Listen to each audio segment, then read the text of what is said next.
Good evening again, friends. We've prayed evening prayer, and now it is time to continue in our reading of 1 Samuel together. Please do take a moment to post a greeting, share a comment, and let us know that you're here with us. And I encourage you to hit that like button as well on this video. Good evening again, Mom.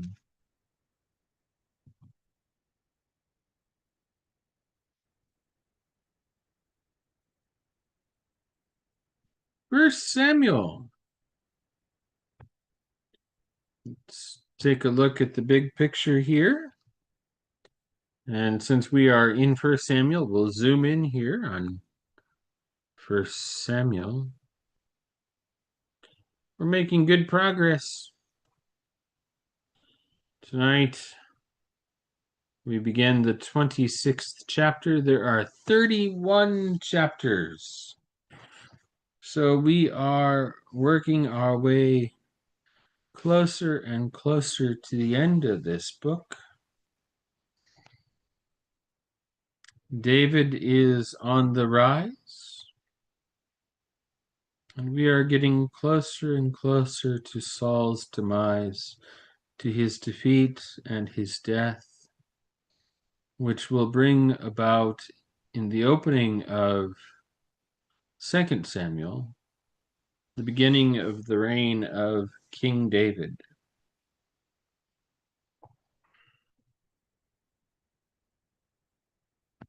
And I'll be reading from the left-hand column, which is the text as found in the Complete Jewish Bible. The right-hand column has the text as found in the New Revised Standard Version Updated Edition. So we've got a Jewish biblical source and a Christian biblical source side by side here.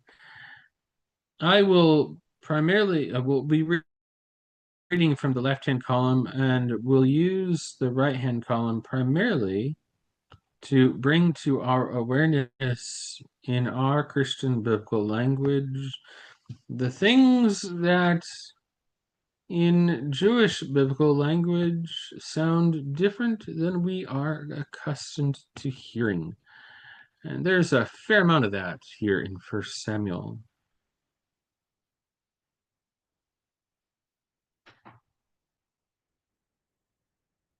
So, friends, let's read.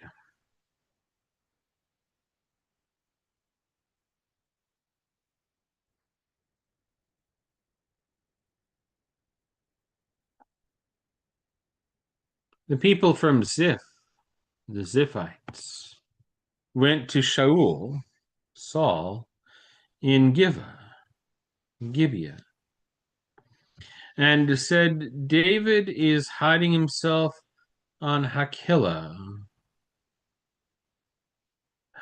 Hill, across the Jeshimon. Then Shaul set out and went down to the Ziph desert with 3,000 men chosen from Israel to search for David in the Ziph desert. Shaul pitched camp on the Hakilah hill across the Jeshimon near the road. David was staying in the desert, and he saw that Shaul was coming into the desert after him. So David dispatched spies and determined that Shaul had definitely come. David set out and went to where Shaul had pitched his camp. He saw where Shaul and Abner, the son of Ner, the commander of his army, were sleeping. Shaul was lying inside the barricade with the troops asleep all around him. David said to Ahimelech, the Hittite, and Abishai, the son of Zeruiah, Zeruiah, Johab's brother. Joab is Joab, I believe, but yep, Joab. Who will go down with me to Shaul in the camp? Abishai said, I will go down with you. So David and Abishai went to the soldiers by night. Shaul was lying there asleep inside the barricade.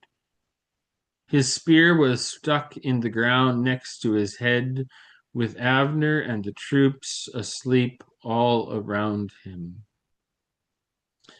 Abishai said to David, God has handed your enemy over to you today, so now please let me pin him to the ground with just one stroke of the spear. I won't strike him a second time. But David said to Abishai, do not destroy him. Nobody can raise his hand against Adonai's anointed without becoming guilty. David then added, as Adonai lives, Adonai will strike him down, or the day will come for him to die, or he will go down to battle and be swept away. Adonai forbid that I should raise my hand against Adonai's anointed. But now we'll take the spear by his head and the jug of water and get out of here. So David took the spear and the water jug from Shaul's head and got away. Nobody saw or knew about it, and no one awoke, because they were all asleep.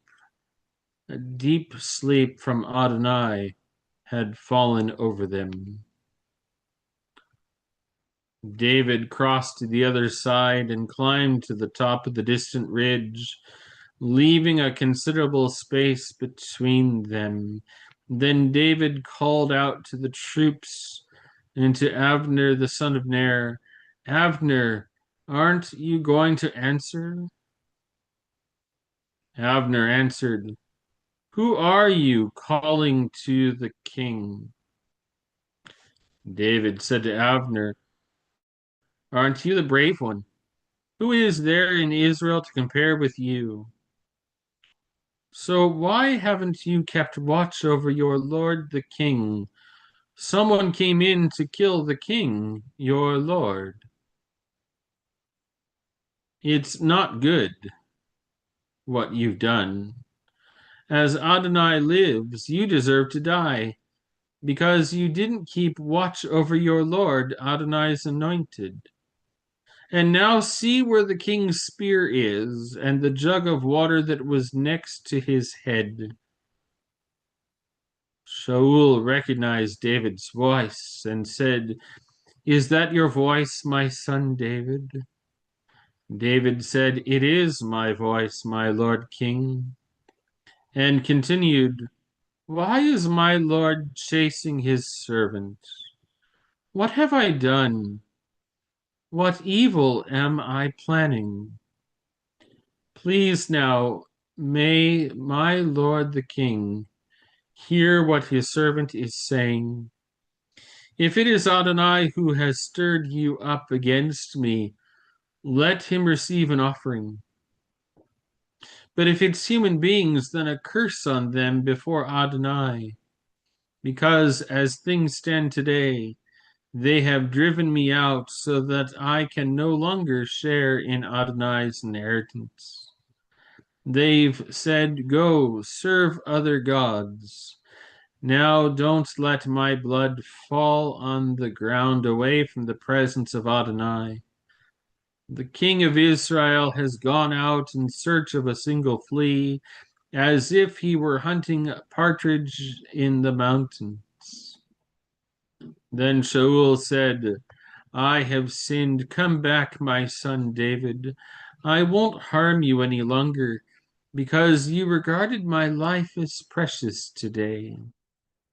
Yes, I have behaved like a fool. I was altogether in the wrong. David answered, Here is the king's spear.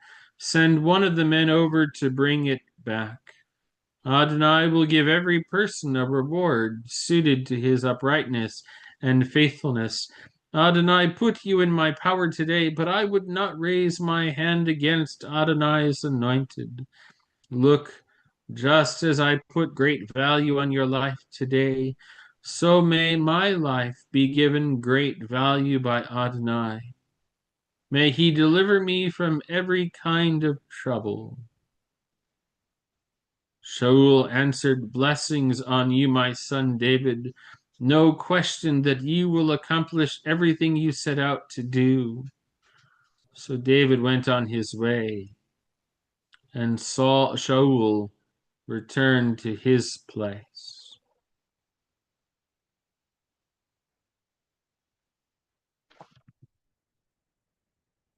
We're going to pause there, friends. And next time that we pick up 1 Samuel, we will resume at the opening of chapter 27.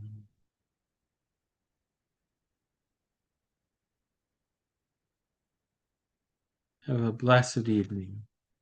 Peace be with you. Good evening, Anthony.